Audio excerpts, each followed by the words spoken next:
Alright everyone, welcome to another weather update. The time is 9:32 p.m. It is August 27th. I'm just going to give an update on several things that are going on in terms of weather. Nothing really big in terms of weather, but some things to just keep note on, and it's worth a video update, so I thought I'd do it. So we're going to be talking about the heat that's coming for tomorrow, Saturday. There's going to be quite a big buildup of heat. There's a heat advisory out for most of western Michigan right now. So the heat's just going to be as bad down to the south too. And then we're going to see also the threat for some severe weather in northern Michigan tomorrow, or not tomorrow, Sunday evening in particular. And then we're looking at the Hurricane Ida. Actually a very big topic in the weather world right now because it is just under perfect conditions to make landfall as a major hurricane in the New Orleans area, and it might have impacts for areas in Ohio, including Cedarville. I know some of you from Cedarville are on here, so I'm going to do a little bit of an update for that as well.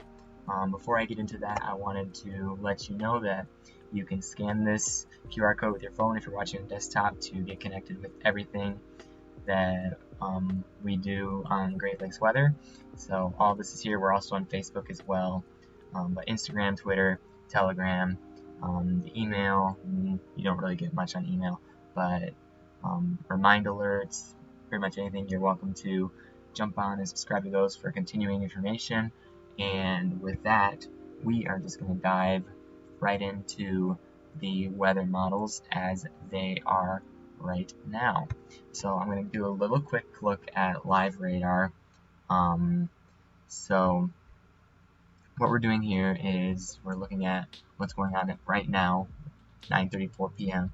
Right now the weather is a little bit active in areas to the north. That's how it's pretty much been. Areas to the north and west have seen more active weather than Michigan over the past few days, which is welcoming because we've had enough of the really rough weather for the past 2 weeks, where we had that major storm that knocked out power to thousands of people in the state. But pretty strong storms, tornado touched down in Iowa earlier today. These storms are going to fizzle out and move off to the northeast, so this one's actually tracking southeast, which is interesting, but not expecting really much from these storms overnight into Saturday. Saturday we're going to see more sunshine and more humidity building in, which I'm going to show you on the GFS model really quick. So we're going to close this out, and here we are at the GFS model. Precipitation type and rate is showing for the region, and this is right now. So you have the storms in southwestern Iowa and in Iowa that are producing severe weather off to the north as well. These storms are going to progress through. Let me go to about 1 a.m. They're going to stay off to the north or down in Indiana. Not really much. So the severe weather, there's a marginal risk for severe weather out in pretty much this area of northern Michigan. Areas in southern Michigan should stay dry, and areas in Indiana and Ohio will most likely maybe have a pop-up thunder shower or something. Nothing too significant down there. Saturday, so this is Saturday around I think 10 a.m. So skies start to clear out. Got that nice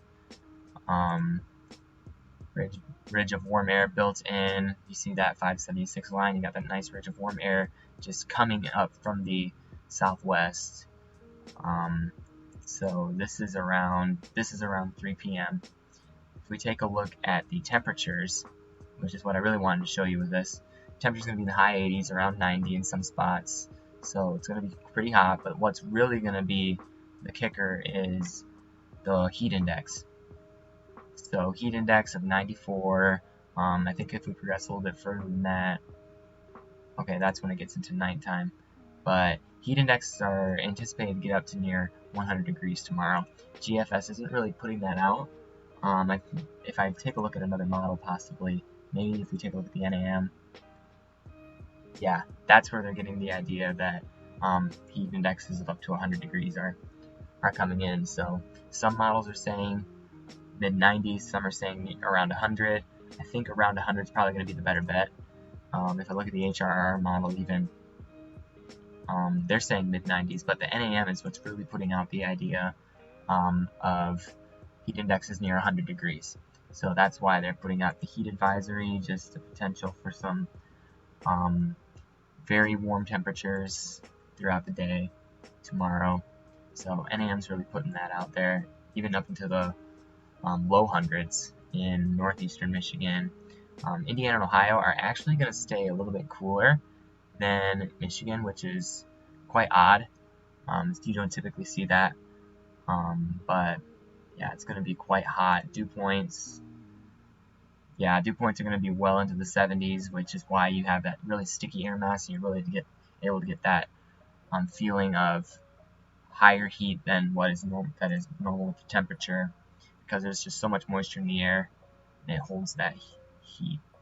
So yeah, that's really the big concern for Saturday. Sunday, there is a threat for some severe weather, and I'm going to show that to you now. This is the Storm Prediction Center's website. Northern Michigan, again, having that marginal risk of severe weather for maybe the threat of damaging winds, maybe an isolated tornado. Not a tornado threat, just that stayed off to the west.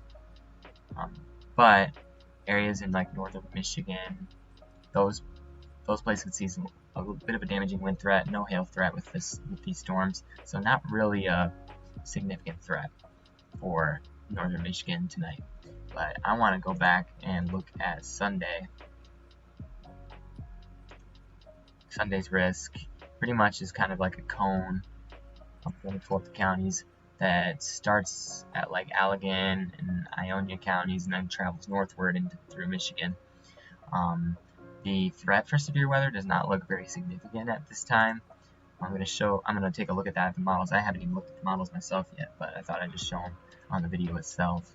But pretty much, and then you have that cone of marginal risk for New Orleans as Hurricane Ida makes its landfall.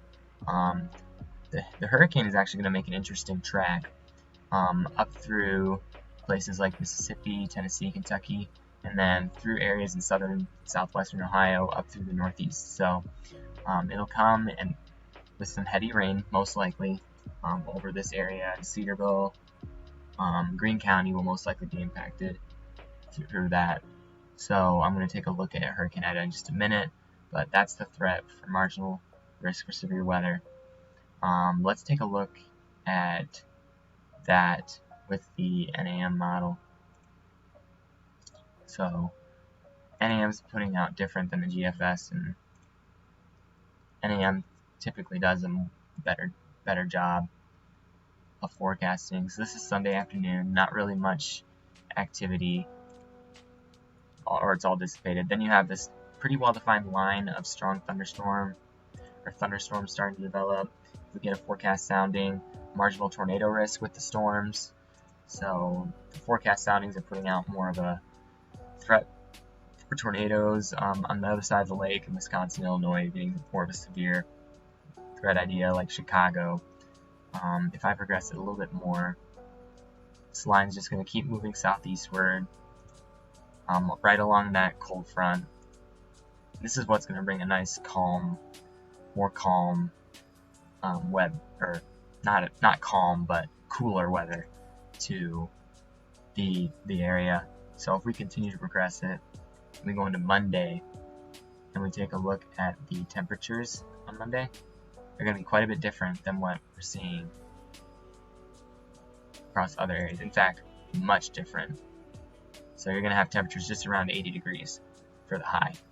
The wind chill, for the heat index, it's going to be still a little bit sticky out there as the moisture still moves with its air mass away from the region, but a lot cooler temperatures coming, 70s, going to be a big sigh of relief from this heat that we've been having for a very long time. And it looks like it's just going to progressively start to get cooler. We're going to start entering more into that fall type season come September. So that's going to be something to look forward to in regards to much nicer weather than this dreaded heat that we've been dealing with for a long time. Alright, so moving to talk about Hurricane Ida. I showed you the sounding, or the soundings for the potential severe weather threat across northern Michigan. Again, not extremely high, but something to keep an eye on with later model updates. Tends to dissipate as it approaches Indiana and Ohio, so that's not a big concern. What's really what I want to look at is Monday, or around this time that this cold front moves through, we're going to see Hurricane Ida make its landfall in the southeastern United States. There's Hurricane Ida right there. So let's take a look at the wind speeds with this, if we can. 67 knots. So there's going to be very strong winds with this. Most models are putting out the idea that it's going to make landfall as a Category 3 hurricane, and it's got the perfect environment. If you take a look, well, the water temperatures in the Gulf of Mexico are very high, and the high temperatures for the water help the water to evaporate more into the atmosphere and just let Hurricane Ida feed off the moisture that creates these significant storms. So, making landfall as a major hurricane into southern Louisiana. It sort of seems to move slowly onto the shore. Then it finally makes landfall. Pressure begins to rise as it's not really taking up moisture anymore, and it begins to fizzle apart. It'll be more of a tropical storm type of setup as it gets into central Louisiana. Then it begins to progress right behind the high pressure system northeastward towards Tennessee, Kentucky, and Ohio. Now I'm going to go to the GFS because GFS shows this pretty good. Alright, it actually forecasts it to be a little bit more northeast than the NAM model. So I'm going to go to the Ohio Valley so we can see where it's going to hit in Ohio. So it's progressing up northeastward, and it's just going to continue to progress behind that high pressure air mass that's giving all this heat. And you can see that heavy rain is starting to approach Ohio. Yeah, there's going to be quite a bit of rainfall with this system. If we get a forecast sounding from this, it's not really going to show anything significant, I think. Yeah, but I'm wondering if it's going to show anything to the southeast, because that could have an influence. Nope, nothing. So not looking like severe weather as it gets inland, just a lot of heavy rain and probably a thick layer of rain in Pennsylvania and southern Ohio. So Cedarville's going to see some rain associated with Hurricane Ida after it makes landfall. There's going to be quite a bit of damage to make note of in regards to when it makes landfall in Louisiana. This is the current track of Hurricane Ida. It's going to end up turning into a major hurricane around 2 p.m. Saturday, and then could remain a major hurricane, just being driven by that really warm air that is in, or the really warm water that's in the Gulf of Mexico. Perfect environment for hurricane development, and it's going to make landfall, continue to be a hurricane in southern Louisiana once it makes landfall, and then finally become a tropical storm as it enters Mississippi. The National Weather Service is saying it's going to stay a little bit southward of Ohio, but southern Indiana might be in the track for it. The cone that exists around where these tracks are made is called the cone of uncertainty, and it indicates where the hurricane could travel within the particular region. So it's a forecasted uncertainty in regards to where this hurricane goes. So it could end up at the center of it, heads up into Indiana, but it's less likely. It's more likely to be more closer to where the National Weather Service puts this track. Alright, so I think that pretty much covers everything I wanted to show you this evening. So hopefully this was quite helpful to you, and feel free to subscribe to all of our different platforms. Again, I'll put that up there again. Yeah, so you can follow us on Instagram, Twitter, Telegram, Remind, even Facebook now. We're back on Facebook. It was after a while, but we're back on Facebook, so you can scan that if you're on desktop, or you can just look up our website, Captain Chemistry, spelled a little bit differently, but captainchemistry.wixsite.com. Scan that QR code and it'll take you right to it. Alright, hopefully this is helpful, and I'll see you all later.